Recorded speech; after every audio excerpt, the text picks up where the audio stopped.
আসসালামু আলাইকুম। Hi viewers, আজকে আমরা ষষ্ঠ শ্রেণীর 4.2 বীজগণিতের অধ্যায়, এই অধ্যায়টা আজকে আমরা সলভ করব। তা আশা করি সকলেই আমার এই ক্লাস থেকে উপকৃত হইতে পারবা। তাহলে আসলে প্রকৃতপক্ষে যে কথাটা না বললেই নয়, অঙ্কের জন্য প্র্যাকটিসের কোনো বিকল্প নাই। যারা বেশি বেশি করে অঙ্কগুলো প্র্যাকটিস করবে তারা এই গণিতে ভালো করবে, ভালো নম্বর উঠাইতে পারবে, আর গণিতের মেধা তাদের বৃদ্ধি পাবে। এই জন্য গণিত ভালো করতে গেলে অবশ্যই প্র্যাকটিস, বারবার এই অঙ্কগুলি করতে হবে এবং সমস্ত অঙ্কগুলি করার চেষ্টা করতে হবে। তাহলে যে কোনো ধরনের অঙ্কই আসুক না কেন, আমি বা তোমরা এই অঙ্কগুলো উত্তর দিতে পারবা। অনেক সময় অঙ্কগুলো পরীক্ষার মধ্যে একটু ঘুরে ফিরে আসে, পরিবর্তন করে দেয়, কিন্তু নিয়ম একই থাকে। বেসিকলি তোমার যদি মজবুত থাকে, বেসিক যদি জানা থাকে, একটা স্টুডেন্টস বা যারা তোমরা শিক্ষার্থী আসছো, বেসিক তোমাদের ভালো থাকে, তাহলে অবশ্যই তোমরা প্রশ্নের উত্তর দিতে পারবা। যেহেতু যে কোনো ধরনেরই অঙ্কের প্রশ্ন করা হোক না কেন, যে কোনো অধ্যায় থেকে যদি বেসিক মজবুত থাকে, তোমরা অবশ্যই এটার অ্যান্সার করতে পারবে। ঠিক আছে, আমি আজকে আমার কার্যক্রম শুরু করলাম। তাইলে প্রথম যে অঙ্কটা আছে, এটা হলো আমার 4.2 এর সরল। 1 নম্বরে আছে আমাদের সরল সরল বীজগণিতের সরল। তাহলে এখানে 6টা অঙ্ক আছে। আমি 4 নম্বর অঙ্কটা করতেছি। 4 নম্বর অঙ্কটা যদি আমরা করি, তুমি করতে পারো, তাহলে 1, 2, 3 তোমার জন্য করা সহজ হবে।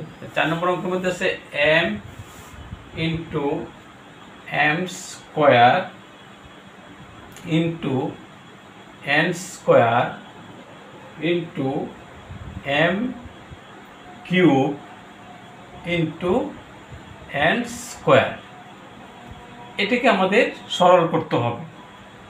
তাহলে একটা জিনিস এখানে লক্ষণীয় বিষয়, যে গুণ করার সময় পাওয়ার যোগ হয়। যেমন বিষয়টা এরকম, এর পর যদি n গুণ এর পর যদি m হয়, তাহলে এইটা গুণ করে আমরা এর পাওয়ার n প্লাস m লিখতে পারি।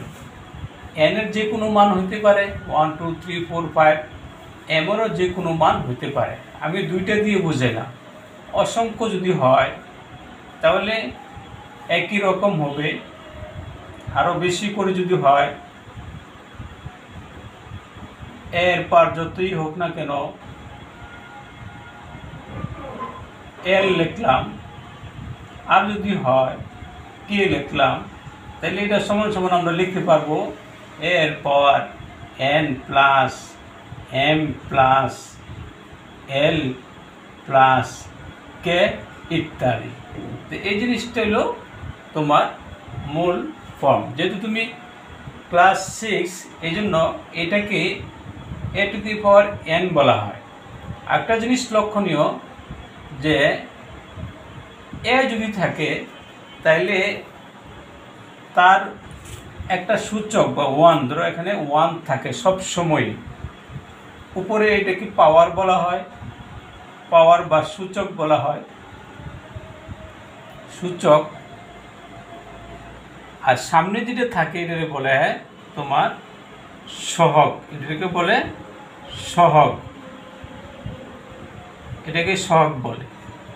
তাহলে 1 না থেকে যদি এরকম হয়, s এর উপরে 2, তার মানে এটা বলে স্কোয়ার, এটাকে আমরা বলবো স্কোয়ার। আর যদি এরকম হয় 3 থাকে, তাহলে এটা বলবো a কিউব। যদি এর বেশি হয়, যেমন 4, 5, 6, 7, তাহলে a to the power 4, a to the power 5, a to the power 6, a to the power 10, এরকম আমরা এটাকে বলবো। তাহলে এগুলো হলো পাওয়ার বা সূচক। এই জিনিসটা আমাদের জানা থাকতে হবে। তাহলে একটা জিনিস লক্ষণীয়, এ স্কোয়ার ইন্টু যদি বি কিউব হয়, তাহলে এখানে এ বি এর সাথে পাওয়ারের কোনো গুণ হবে না, এটাকে এ স্কোয়ার বি কিউব এভাবেই লিখতে হবে। এই জিনিসগুলি আমাদের লক্ষণীয়। আচ্ছা, এই অঙ্কটার মধ্যে আমি করতে গেলে আরেকটু জিনিস তোমাদের বুঝে আসবে। যেমন এখানে আছে এম এম এম, তিনটে রাশি, আমি এমগুলিকে আলাদা করলাম।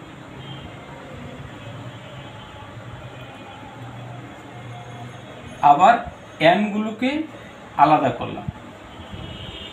দুইটা এন স্কোয়ার, এখানে আমাদের দুইটা এন স্কোয়ার না, আচ্ছা, একটা এন কিউব আর এন টু দি পাওয়ার 7, এটা হলো n to the power 7, sorry, n to the power 7। তো এনগুলি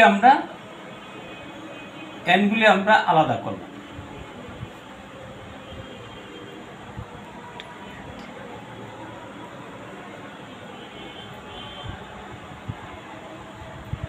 তাহলে n cube n to the power 7, এনগুলি আলাদা করলাম, এমগুলি আলাদা করলাম, ঠিক আছে।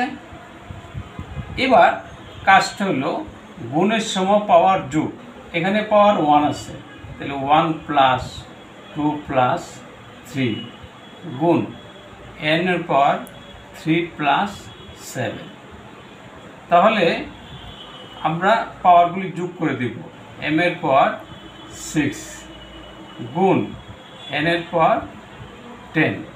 তাহলে আমার মাঝখানে বাস এটি আমরা অ্যান্সার লিখতে পারি, আর কোনো প্রয়োজন নেই, এটা আমরা লিখতে পারি অ্যান্সার। আর কেউ যদি গুণটা না দেয় তাহলে কোনো সমস্যা নেই, বাস। তাহলে আমাদের 4 নম্বর অঙ্ক হয়ে গেল।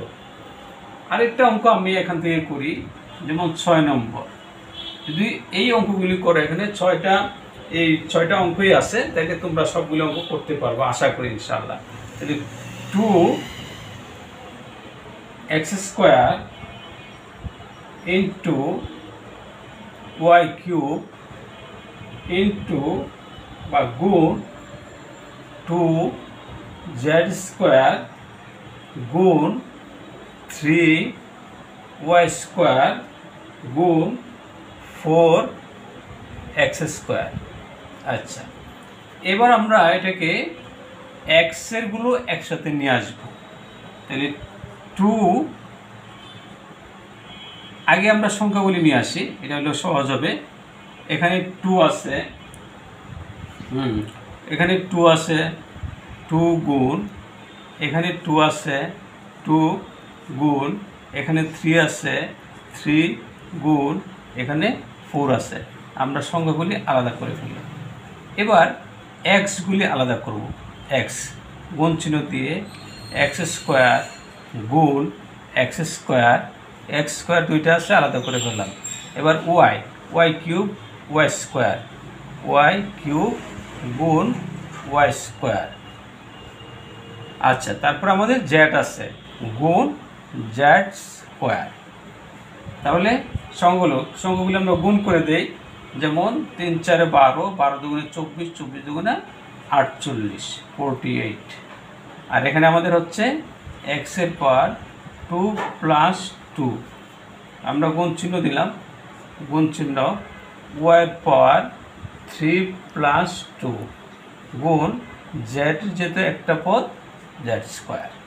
আচ্ছা, এবার 48 এক্স টু দি পাওয়ার 4 যোগ করে দিলে হয়, গুণ চিহ্ন ছাড়াই আমি লিখতে পারবো 5 ওয়াই টু দি পাওয়ার 3 আর প্লাস 2 যোগ করলে ওয়াই টু দি পাওয়ার 5, আর হলো আমাদের জেড স্কোয়ার। এটা হলো এই অঙ্কের অ্যান্সার। তাহলে আমরা কি করছি, এই অঙ্কটার মধ্যে প্রথমে আমরা সংখ্যাগুলো আলাদা করে নিলাম, তারপরে এক্সেরগুলো আলাদা করলাম, তারপরে ওয়াইগুলো আলাদা করলাম, তারপরে জেড, বাস জেড এখানে একটাই আছে। তারপর সংখ্যাগুলো গুণ করে দিলাম। এক্স স্কোয়ার, এখানে আমরা বলছি যে গুণের সময় পাওয়ার যোগ, গুণের সময় পাওয়ারটা কি করতে হবে, যোগ করতে হবে, পাওয়ার বা সূচক।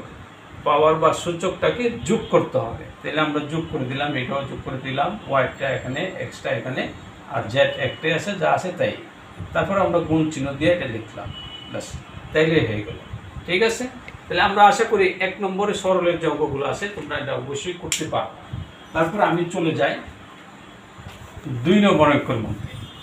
একটু মনোযোগ দেওয়া, বারবার তোমরা যদি অঙ্কগুলি খেয়াল করো, আমার কথাগুলি খুব সুন্দর করে শুনতে থাকো, তাহলে তোমার অন্যান্য অঙ্কগুলি করা তোমাদের জন্য সহজ হবে। 2 নম্বর হলো মান নির্ণয়। মান নির্ণয়। আচ্ছা, মান নির্ণয় আছে তোমার দেওয়া আছে a সমান সমান 2, কমা b সমান সমান দেওয়া আছে 3, কমা c সমান সমান 1। এই মানগুলি আমাদের দেওয়া আছে। তাহলে এখানে 5টা অঙ্ক আছে, আমি 2টা করে দিচ্ছি তোমাদের জন্য, তাইলে বাকি সবগুলি তোমরা ইনশাআল্লাহ আশা করি করতে পারবা। তাহলে 3 নম্বর অঙ্কে বলতেছে 2 এর 3 a square minus b square plus c square, এইটার মান বের করতে হবে। তাহলে আমরা a এর মান, b এর মান, c এর মান আছে, ওখানে আমরা মানটি বসায় দিই। তাইলে আমরা এখানে a এর পরিবর্তে 2 স্কয়ার মাইনাস b এর পরিবর্তে 3 স্কয়ার প্লাস c এর পরিবর্তে 1 এর স্কয়ার, আমরা সাইড নোট লিখতে পারি যে মান বসিয়ে, এটা আমরা লিখে দিলাম সাইড নোট। ঠিক আছে, তারপর 2 এর স্কয়ার। 2 এর স্কয়ার মানে কি? 2 এর স্কয়ার, 2 এর স্কয়ার মানে হলো 2 গুণ 2, তার মানে 4, আমরা 4 লিখে দিলাম। অনুরূপভাবে 3 এর স্কয়ার, 3 এর স্কয়ার মানে হলো 3 গুণ 3, তার মানে 3 × 3 9, আমরা 9 লিখে দিলাম। প্লাস 1 এর স্কয়ার, 1 × 1, 1 আর 1 গুণ করলে 1ই হয়। আচ্ছা, এবার আমাদের 4 প্লাসের 1 প্লাসের, তাইলে আমরা প্লাসের 5 লিখতে পারি, মাইনাসের 9। এবার মাইনাসের 9 প্লাসের 5, তাহলে যেহেতু মাইনাসের 9 প্লাসের 5 যদি আমরা বাদ দিই, বড় সংখ্যা থেকে ছোট সংখ্যা বাদ দিব, তাহলে যেই চিহ্নের বড় ওই চিহ্নের সংখ্যাটা থাকবে, তার মানে মাইনাসে 4 থাকবে, আমাদের মাইনাসে 4 থাকবে। খুব খেয়াল করে, যেই চিহ্নের সংখ্যাটা বড় ওই চিহ্নের অবশিষ্ট অংশটুকু থাকবে। যেহেতু প্লাস এবং মাইনাস আমাদের বিয়োগ করতে হবে, তাহলে বড় থেকে ছোট বিয়োগ করে দিলাম, যে চিহ্নের সংখ্যাটা বড় ওই চিহ্নের সংখ্যা আমাদের অবশিষ্ট থাকবে। তাহলে এটার অ্যান্সার আমাদের চলে আসছে এই, এর অ্যান্সার হলো -4। ঠিক অনুরূপভাবে আমরা যদি তোমার 5 নম্বর অঙ্কটা করি, তাইলে তোমার এখানে আর কোনো ঝামেলা থাকার কথা না, আশা করি ইনশাআল্লাহ তোমরা সবাই পেরে যাবা। তাহলে 5 নম্বর আছে a square minus 2ac plus c square. আচ্ছা, এবার a এর মান, b এর মান আমাদের জানা আছে। a এর মান হলো 2 দিয়া স্কয়ার মাইনাস 2 ইন্টু আবার 2 ইন্টু c এর মান হলো 1 প্লাস c এর মান হলো 1 তার স্কয়ার। আচ্ছা, এবার আমরা সরল করে দিই, 2 এর স্কয়ার মানে 4, এখানে 2 ইন্টু 2 ইন্টু 1, তাহলে 2 2 4, 4 1 4 লিখে দিলাম, প্লাস 1 এর স্কয়ার 1। এখানে একটা জিনিস খেয়াল করবো, প্লাসের 4 মাইনাসের 4 বাদ ক্যান্সেল, আমার 1 থাকে। এই হলো এই অঙ্কের অ্যান্সার। তাহলে আশা করি তোমরা বুঝতে পারছো। বাকি যে 2 নম্বরে যে বাকি অঙ্কগুলি আছে তোমরা ঠিক সেম সিস্টেমে খাতায় করে ফেলো, আশা করি তোমরা করতে পারবে ইনশাআল্লাহ। তারপরে আমরা 3 নম্বর কোশ্চেনে চলে যাব। 3 নম্বর কোশ্চেনও মান নির্ণয়, কিন্তু প্রমাণ করো, যে একটা হচ্ছে মান ব্যবহার করে প্রমাণ মানে দেখাও। যে 3 নম্বরে দেওয়া আছে যে x সমান সমান 3, y সমান সমান 5, জেড সমান সমান 2। এখানেও আমাদের 4টা অঙ্ক আছে, আমি যে 2টা অঙ্ক করে দেব যেগুলো জটিল প্রকৃতির, বাকি তোমরা করতে পারবে ইনশাআল্লাহ। তাইলে আমরা 2 নম্বর অঙ্কটা নিলাম। 2 নম্বরটা এরকম, অঙ্কটা আমি আগে উঠাই। x প্লাস ওয়াই এটা বলে হোল স্কোয়ার। হোল স্কোয়ার কেন হলো?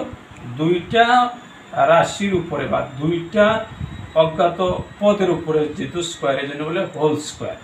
একের অধিক হইলেই হোল স্কোয়ার বলবো। তাহলে x plus y whole square সমান সমান x minus y whole square plus 4x y. মানে এই মানগুলির প্রেক্ষিতে এইটা আমাদের প্রমাণ করতে হবে যে এইটার সমান এটা প্রমাণ করতে হবে। আচ্ছা, তাহলে আমরা অঙ্কটা শুরুটা এরকমভাবে হবে, তোমরা লিখবা বাম পক্ষ সমান সমান, তাহলে বাম পক্ষ কি x plus y whole square. আচ্ছা, এবার আমরা মান বসাই দিই। x এর মান হলো 3 প্লাস ওয়াই এর মান হলো 5, তাহলে হোল স্কোয়ার। এখানে লিখবা মান বসিয়ে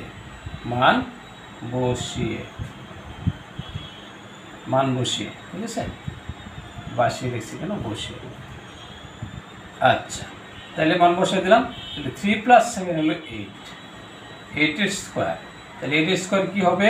আমরা জানি 8 এর স্কোয়ার মানে 8 ইন্টু 8। তাহলে 8 গুণ করলে 64, তাহলে এটা হলো 64 আমরা পাইলাম বাম পক্ষ। ডান পক্ষ সমান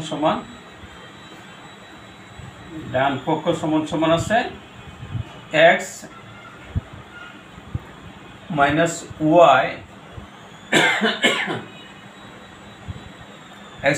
Y whole square plus 4xy। তাহলে এখানে আমরা মান বসাই দিই। x এর মান 3 আর ওয়াই এর মান হলো 5, তার whole square plus 4 into x এর মান 3, ওয়াই এর মান হলো ওয়াই।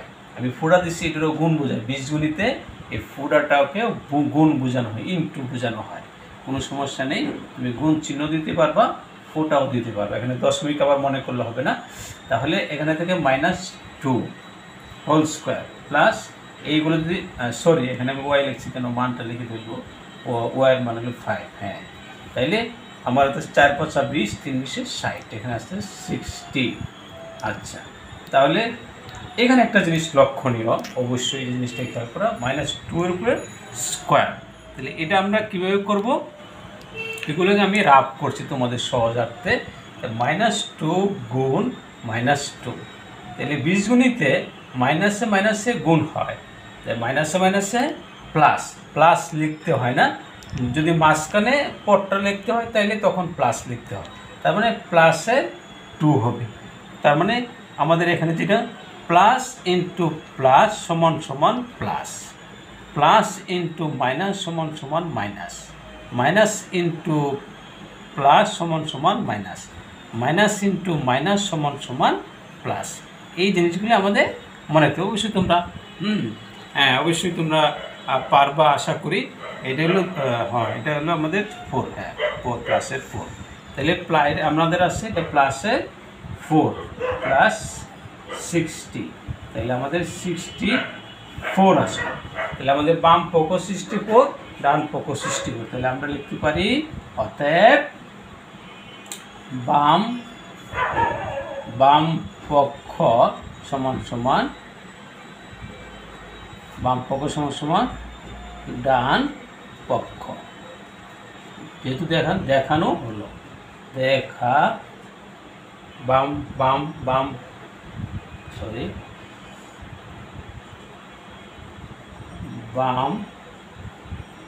পক্ষ সমান ডান পক্ষ, আর এটা হলো দেখানো হলো। এই আমাদের কাজ শেষ হয়েছে। তার মানে 3 নম্বর অঙ্কে 3 এর 2 আমরা করে ফেলছি। তাহলে আশা করি তোমরা সবগুলি অঙ্ক করতে পারবা। তাহলে আরেকটা অঙ্ক আমরা করে দিই যাতে তোমাদের বুঝতে সহজ হয়। এই চ্যাপ্টারের পুরো অঙ্ক আছে করে ফেলবেন, জটিল কোনো অঙ্ক নেই, একদম সহজ। তাহলে আর একটা অঙ্ক করলে আমাদের হয়ে যাচ্ছে তাহলে এইবার আমরা দেখি 3 নম্বর অঙ্ক, 4 নম্বর অঙ্ক, 4 নম্বরটা করে দেই। তাহলে x প্লাস জেড, জেডের ব্যবহারটা হয় না, whole square equal x square plus 2xz plus z square. ঠিক আছে, এটা অঙ্কটা শুরু হবে বাম পক্ষ দিয়ে। বাম পক্ষ সমান সমান কি আছে, এক্স প্লাস জেড, তাহলে x plus z whole square. Okay, তাহলে এবার মান বসাই দিয়ে আমরা এক্স এর মান হলো 3, জেড এর মান হলো 2, ব্র্যাকেট লিখবা, মান বসিয়ে কি এর মান বসিয়ে, তা তো আমরা এক্স এবং এক্স এবং জেড এর মান বসাইছি। হ্যাঁ, মান বসিয়ে তাহলে আমরা 3 আর 2 যোগ করলে 5 হয়, তার স্কোয়ার, 5 এর স্কোয়ার হলো 5 × 5, তার মানে 25 আমরা বাম পক্ষ পেলাম। এবার ডান পক্ষ সমান সমান, ডান পক্ষ সমান সমান, ডান পক্ষ কি আসছে, যে এই যে অঙ্কটা x square plus 2xz plus z square. এবারও আমরা মান বসাই দিব, তাহলে এক্স এর পরিবর্তে 3 স্কোয়ার প্লাস 2 × 3 × 2 প্লাস জেড হলো 2x স্কোয়ার। তাহলে 3 এর স্কোয়ার আমরা জানি 9, আর এখানে হবে 3 × 6, 6 × 12 মানে 12 প্লাস 2 এর স্কোয়ার হলো 4। তাহলে এবার যদি আমরা যোগ করে দিই, 4 × 4 প্লাস 2 6, 6 আর হলো 9, 15, 15 এর 5 কেডি 1, 1 আর 1 হলো 2। তাহলে আমরা বাম পক্ষ 25, ডান পক্ষ 25 আমরা পেয়ে গেলাম। অতএব আমরা লিখতে পারি বাম পক্ষ সমান সমান ডান পক্ষ, বাম পক্ষ সমান সমান ডান পক্ষ দেখানো